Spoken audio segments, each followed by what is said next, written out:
सो आपने रिक्वेस्ट किया था प्रॉब्लम सॉल्विंग टॉपिक के लिए, तो मैं बहुत ही ब्रीफली बट जो भी मोस्ट इम्पॉर्टेंट टॉपिक्स है सारे के सारे सब टॉपिक्स प्रॉब्लम सॉल्विंग के वो मैं यहाँ कवर करने वाली हूँ। तो प्रॉब्लम सॉल्विंग बेसिकली आपके कॉग्निटिव साइकोलॉजी का एक टॉपिक है। इन आपकी जो यूनिट है नेट के एग्ज़ाम में इंटेलिजेंस वाली, उसके अंदर ये टॉपिक आपको देखने को मिलेगा। तो प्रॉब्लम सॉल्विंग बेसिकली हम अपनी डे टू डे लाइफ में भी करते हैं। कोई भी प्रॉब्लम आती है उसको सॉल्व करते हैं। तो ये कॉग्निशन का ही एक प्रोसेस है, आपके थिंकिंग का एक प्रोसेस है। और ये बेसिकली तब होता है जब आपको एक पर्टिकुलर गोल तक जाना है और उसको जाने के लिए आपको एक पर्टिकुलर वे में ही सोचना पड़ेगा। जैसे कि अगर हम मैथ्स में अलजेब्रा सॉल्व करते हैं तो उसमें पर्टिकुलरली आपको फैक्टराइजेशन या मिडिल टर्म स्प्लिटिंग के फॉर्म में ही सोचना पड़ेगा, तभी आप कर पाओगे। कोई और मेथड वहाँ पे काम नहीं करेगा।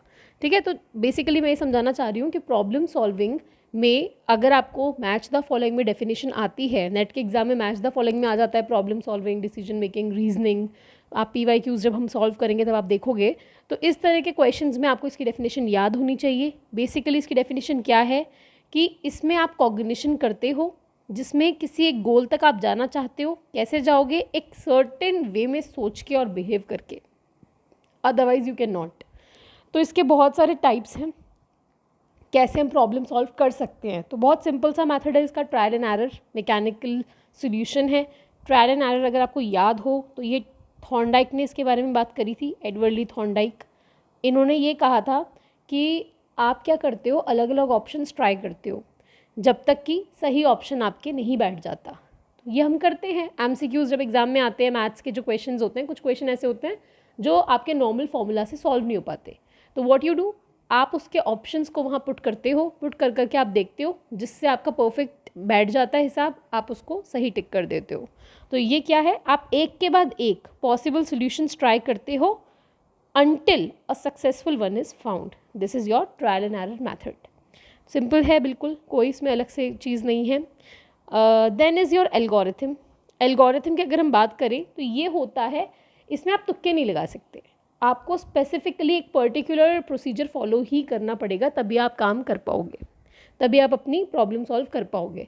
ये एक मुझे याद आता है कि शायद 2019 या 20 में इस पर क्वेश्चन आया था, और उसमें ये था कि आप मुझे स्पोर्ट्स याद नहीं है कौन सा था वो, या तो फुटबॉल या बास्केटबॉल, ऐसा कुछ था कि कोई वही सीखना चाहता है तो वो कैसे सीखेगा। Trial and error, algorithm, heuristic, ऐसे ऑप्शंस थे।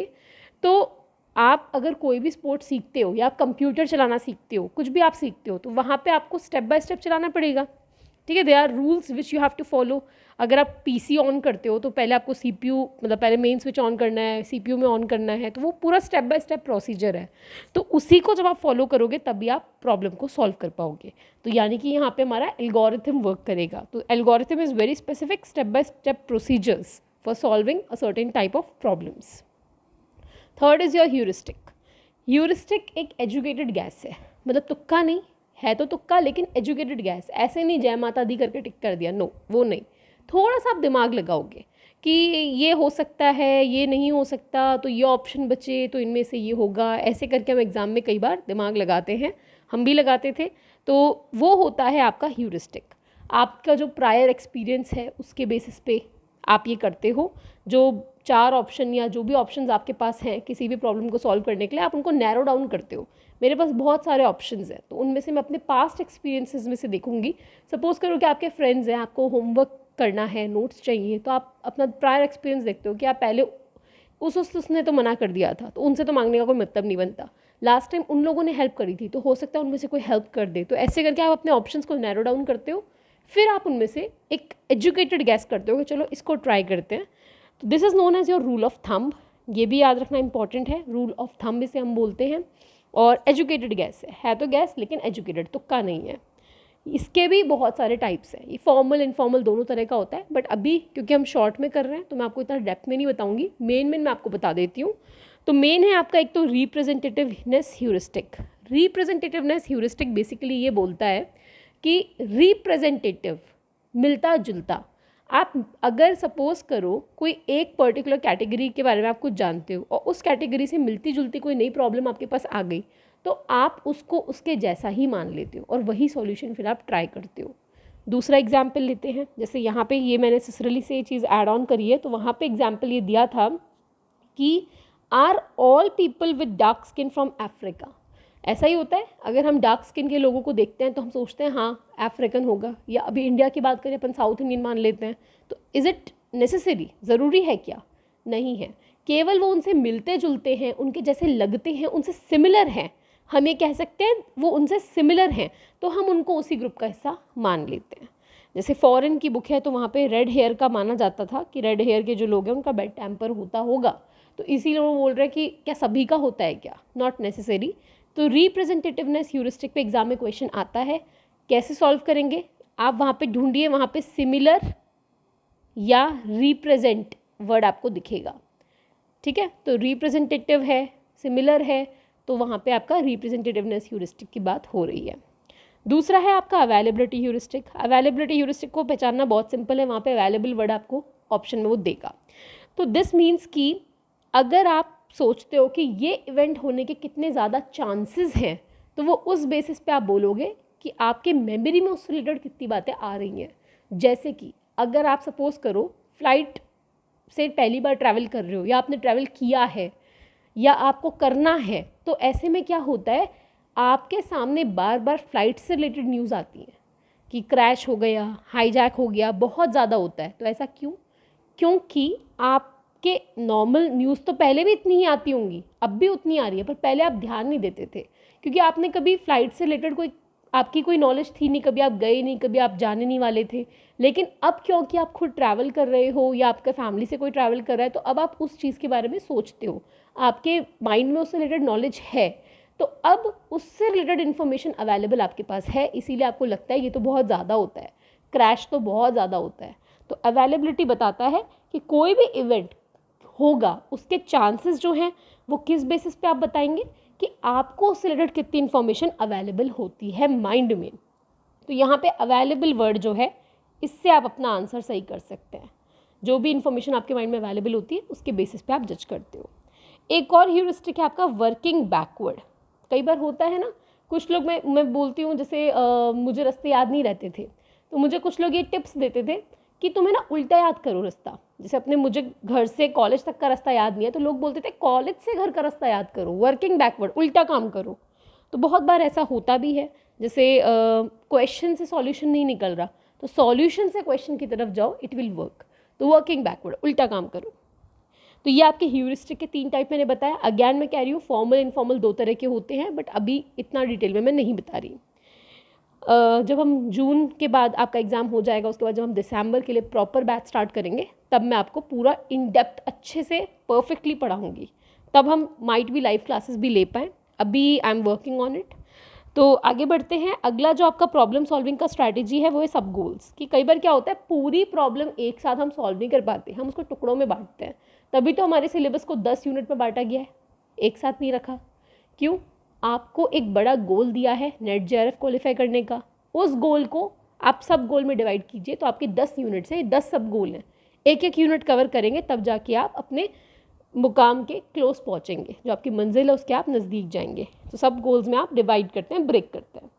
एक और आपका तरीका है इंसाइट लर्निंग। किसने बताया इसके बारे में? कोहलर ने। जो सुल्तान वाला चिंपैंजी वाला जो एक्सपेरिमेंट है आप लोगों को पता होगा, बाकी we'll discuss in detail for sure. तो इनसाइट लर्निंग में क्या होता है, इनसाइट जो सॉल्यूशन है प्रॉब्लम का, तो कई बार अचानक से सॉल्यूशन आता है दिमाग में, तो इसके लिए हम आहा मोमेंट इसको बोल सकते हैं। Eureka, aha moment. तो ये क्या है, कई बार प्रॉब्लम सॉल्व करते करते नहीं समझ आता, बट अचानक से उसका सोल्यूशन माइंड में आ जाता है अपने आप। वी डू नॉट नो कहाँ से, from where the world we do not know, कहीं से एकदम से वो आ जाता है, दैट इज इनसाइट। तो ये आपके प्रॉब्लम सॉल्विंग करने के तरीके मैंने बताए। अब मैं बताती हूँ प्रॉब्लम सॉल्व करने में बाधाएं कौन सी आती हैं, बैरियर्स कौन से आते हैं, प्रॉब्लम्स टू प्रॉब्लम सॉल्विंग। इस पे बहुत क्वेश्चन आता है, this is really very important.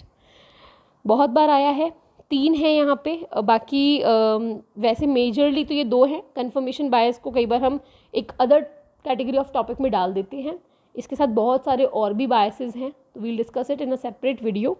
अभी के लिए हम समझते हैं कौन कौन से हैं। तो ये प्रॉब्लम सॉल्विंग, डिसीजन मेकिंग, दोनों में ही ये प्रॉब्लम आती है। सबसे पहला है फंक्शनल फिक्सिडनेस। फंक्शनल फिक्सेडनेस का मतलब है कि आप किसी भी ऑब्जेक्ट के फंक्शन पे अटक गए हो कि ये केवल इसी काम में आएगा। कोई भी ऑब्जेक्ट है वो पर्टिकुलरली इसी काम में आएगा। तो फॉरेन बुक्स में तो काफ़ी इसमें आइस स्नो वाले एग्जाम्पल दिए, मैं वो नहीं दूंगी, मैं एक जनरल सा अपनी लाइफ एग्जाम्पल देती हूँ कि जैसे कि दो कैटेगरी के बच्चे होते हैं, है ना। एक बच्चे वो हैं जो फंक्शनल फिक्स्ड हैं और एक वो हैं जो फंक्शनल फिक्स्ड नहीं है। जब हम स्कूल में थे उस टाइम पे हमारे ये होता था कि आपको स्टेपलर नहीं मिलता था सप्लीमेंट्री कॉपी अटैच करने के लिए, एक धागा सा मिलता था, थ्रेड मिलता था। तो हम जो सप्लीमेंट्री आंसर शीट्स लेते थे उनको उसमें जोड़ने के लिए हमें छेद करना पड़ेगा, उसमें होल करना पड़ेगा। उस होल में फिर हम उस थ्रेड को डाल करके उसको बांधते थे, अच्छे से टाई अप करते थे। टीचर भी बोल देते थे एग्ज़ाम का टाइम ओवर होने से 5 मिनट पहले कि अभी टाई अप कर लो, अभी टाई अप कर लो। तो वो जो टाई अप करने का जो काम होता था उसके लिए हमें होल करना ज़रूरी है हमारी आंसर शीट्स में। तो आंसर शीट्स में होल करने के लिए बच्चों के पास क्या होगा? कंपास होता था, डिवाइडर होता था हमारे पास।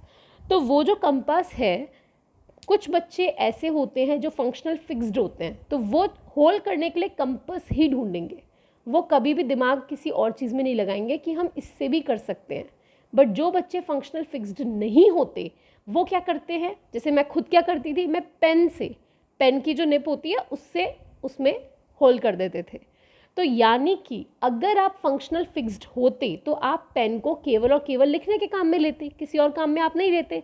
लेकिन मैं ये चीज़ कहूँगी कि हम इंडियंस में फंक्शनल फिक्सेडनेस बहुत कम होता है, बहुत ही कम। मैंने कभी किसी में नहीं देखा अभी तक, जितनी भी मैंने देखे हैं लोगों को। हम क्या करते हैं, पेन को अगर यूज़ में ले तो 10 अलग अलग कामों में ले लेते हैं, लिख भी रहे हैं, ड्राइंग भी कर रहे हैं, स्केचिंग भी कर रहे हैं, पेन फाइट भी खेल रहे हैं, कितने सारे गेम्स खेलते थे, पेन पिक वाला गेम भी खेल रहे हैं, प्लस ये होल भी कर रहे हैं। तो हम में फंक्शनल फिक्सेडनेस कम है, हम किसी भी एक ऑब्जेक्ट को उसके एक ही फंक्शन की तरफ से नहीं देखते, हम मल्टीपल चीज़ों में काम में ले लेते हैं। लेकिन मे बी फॉरेन में ये ज़्यादा होता होगा, तो देखते हैं। तो फंक्शनल फिक्सेडनेस एक प्रॉब्लम सॉल्विंग का बैरियर है कि अगर किसी को एक पर्टिकुलर काम करना है, उसके लिए एक ऑब्जेक्ट चाहिए, तो वो उसी को ढूंढता रहेगा, अपनी प्रॉब्लम को सॉल्व नहीं कर पाएगा अगर उसको वो ऑब्जेक्ट नहीं मिला तो। ऐसे में अगर आप फंक्शनल फिक्सेड नहीं हो तो आप क्या करोगे, आप किसी और ऑब्जेक्ट से काम चला लोगे। जुगाड़ जिसे हम कहते हैं, इंडियंस हम जुगाड़ करते हैं, किसी और चीज़ को ऑब्जेक्ट को यूज़ में ले लेते हैं। Second is your mental set. आपका माइंड सेट है, फिक्स है कि भाई पहले मैंने ऐसा किया था तो अब भी मैं ऐसा ही करूँगा। पहले मैथ्स में कोई क्वेश्चन सॉल्व करते वक्त सपोज करो आपने मिडिल टर्म स्प्लिटिंग करी थी, तो मैं अब भी मिडिल टर्म स्प्लिटिंग ही करूँगा, क्वाड्रेटिक फॉर्मूला मैं नहीं लगाऊंगा। पहले भी मिडिल टर्म स्प्लिटिंग की थी, अब भी यही करूँगा। तो मेंटल सेट इज़ आपका माइंड अटक चुका है एक ही जगह पे, क्योंकि पास्ट में वो चीज़ काम की थी तो अब भी वही चीज़ काम करेगी। लास्ट इज़ योर कन्फर्मेशन बायस। ये हमारी टेंडेंसी होती है कि हम क्या करते हैं, जो लोग हमारे बिलीफ से मिलती जुलती बातें कहते हैं उनकी बातों को तो हम सुनते हैं, ध्यान देते हैं, लेकिन कोई मेरे व्यूज़ से उल्टी बात करेगा तो मैं उसको सुनूंगी ही नहीं, आई विल इग्नोर हिम।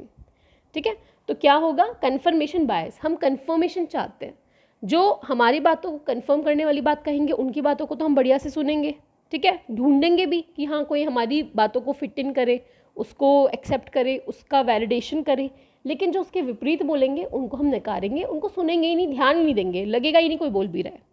तो ये आपका प्रॉब्लम सॉल्विंग का मैंने बहुत ही शॉर्ट वे में समझाया है। अगर और कोई आपको टॉपिक पढ़ना हो शॉर्ट में before your June exam revision के तौर पे तो आप बताइए, वील डू इट। बाकी हमारा टेलीग्राम का जो ग्रुप है उसका मैं आपको लिंक डिस्क्रिप्शन में डाल दूँगी और आप वहाँ पे जुड़ जाइए, वहाँ पे आप अपनी रिक्वेस्ट डाल सकते हैं। बाकी आप कमेंट्स में भी डाल सकते हैं अगर आपको कोई और टॉपिक साइकोलॉजी का पढ़ना है फॉर योर जून एग्ज़ाम। बाकी आफ्टर फ्यू डेज़ जो बुक मैंने आपको बताई थी PYQs की पब्लिकेशन में है, जैसे ही वो पब्लिश होकर आती है we will solve those questions. तो वहाँ पे आपका 50% सिलेबस तो आराम से कवर हो ही जाएगा। तो अभी के लिए ऑल द बेस्ट, अच्छे से पढ़े, कोई भी डाउट्स हो I am there for you, आप डाउट्स डालिए, I will solve them. Okay, bye bye, all the best, take care.